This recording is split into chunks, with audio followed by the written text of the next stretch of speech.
ইতিমধ্যে আমরা যেটা দেখতে পাচ্ছি যে এখানে সাধারণ জনগণের খুব একটা সমাগম দেখা যাচ্ছে, কারণ সকাল 6টা থেকে ইতিমধ্যে বেলা আপনার 11:30।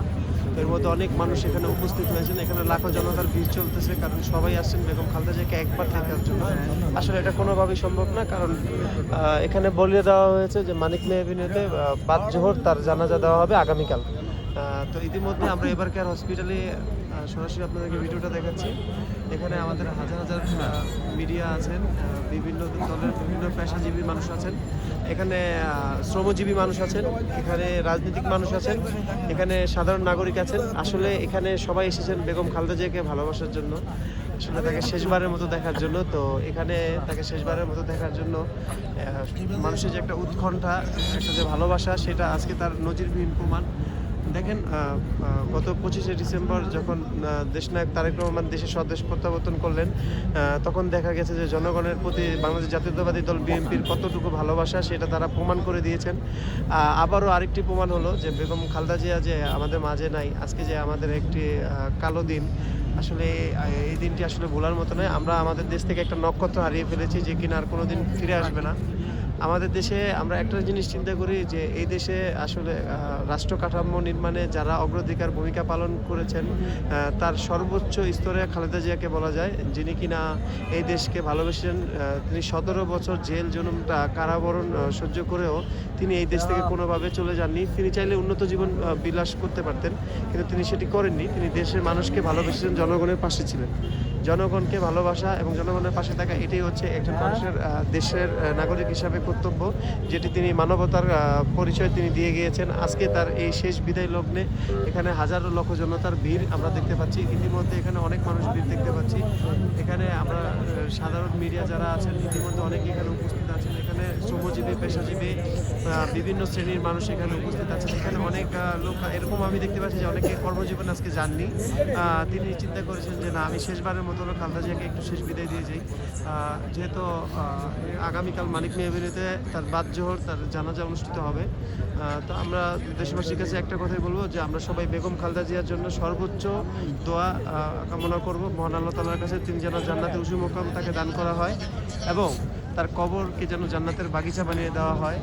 আমরা একটা কথা সবসময় খেয়াল করি যে আমাদের দেশে আসলে যারা রাষ্ট্র কাঠামো নির্মাণে সর্বোচ্চ অগ্রাধিকার এবং ভূমিকা পালন করেছে, তার মধ্যে 1991 থেকে 1996, 2001 থেকে 2006 সাল পর্যন্ত উনি সাবেক 3বারের প্রধানমন্ত্রী ছিলেন। উনি 90-এর গণ অভ্যুত্থানে তিনি তার সর্বোচ্চ রাষ্ট্র কাঠামো নির্মাণে তিনি সর্বোচ্চ ভূমিকা পালন করেছিলেন।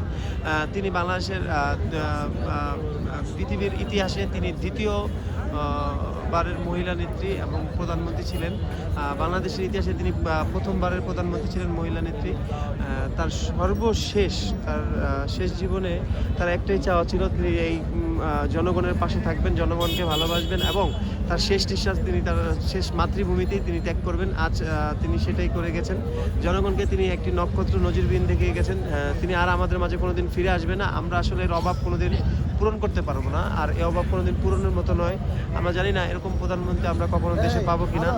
আমরা তরুণ প্রজন্ম, আমরা একটা জিনিস সবসময় দেখি যে দেশকে নিয়ে যারা কথা বলে, দেশকে যারা ভালোবাসে, তারা সর্বোচ্চ সর্বোচ্চ সর্বোচ্চ চেষ্টা করে দেশের মানুষের মনের কথা নিয়ে কথা বলতে। তো আমাদের দেশে এখন বর্তমান যে রাজনীতি বিরাজমান করছে, বহুদলীয় গণতন্ত্র নেতৃত্ব চলতেছে। তো আমরা ইতিমধ্যে দেখতে পাচ্ছি যে বাংলাদেশ জাতীয়তাবাদী দল, জামাত, তারপর এনসিপি বলেন, তো বিভিন্ন দেশের বিভিন্ন দলের নেতা কর্মীরা তারা বিভিন্নভাবে বিভিন্ন কথা বলছেন। তো আমরা একটা জিনিস চিন্তা করি যে আমরা একটু নর্মালি একটা জিনিস দেখাই, সেটা হচ্ছে এখানে যে পরিমাণ জনতা দেখা যাচ্ছে, আমার মনে হয় না যে বাংলাদেশে বিএনপি কোনো দিন কেউ ভুলবে, কারণ বিএনপিকে মানুষ এত পরিমাণ ভালোবাসে। কারণ এই জাতীয়তাবাদী দল বিএনপিকে টিকিয়ে রাখার জন্য সর্বোচ্চ অগ্রাধিকার ভূমিকা পালন করেছেন বেগম খালেদা জিয়া। 17 বছর তিনি তার কষ্ট, নিপীড়ন এবং সহ্য করেও তিনি এই দেশের মাতৃভূমি ছেড়ে যান। তিনি চাইলে উন্নত জীবন বিলাস করতে পারতেন, তিনি চাইলে আমেরিকার মতো দেশে তিনি থাকতে পারতেন, তিনি চাইলে কানাডার মতো দেশে থাকতেন, তিনি চাইলে অস্ট্রেলিয়া মেলবোর্নে থাকতে পারতেন, কিন্তু তিনি সেটি করেননি। তিনি জনগণের পাশে ছিলেন, জনগণকে সর্বোচ্চ ভালোবাসায় তিনি সিক্ত করেছিলেন। আজ আমরা তার সেই ভালোবাসার প্রমাণটি আমরা ইতিমধ্যে দেখতে পাচ্ছি। এখানে হাজার হাজার মানুষের ভিড়, এখানে অনেক শ্রমপেশী জনগণ, সাধারণ জনগণ, এখানে অনেক কর্মজীবী মানুষ এখানে উপস্থিত আছেন। এখানে আইন শৃঙ্খলা বাহিনী আছেন, মিডিয়া আছেন, বিভিন্ন পেশার মানুষ আছেন। ইতিমধ্যে আমরা একটা জিনিস খেয়াল করেছি যে এই দেশকে যারা ভালোবাসে তারা অবশ্যই এই দেশের যে সর্বোচ্চ যে অধিকারটা সেটা পায়। আসলে সেটা তার আজকে নজিরবিহীন প্রমাণ। ইতিমধ্যে আপনারা দেখেন, অনেক মানুষ সমাগম এখানে দেখা যাচ্ছে। তো ইতিমধ্যে এই পর্যন্তই, সবাই ভালো থাকবেন। আসসালামু আলাইকুম।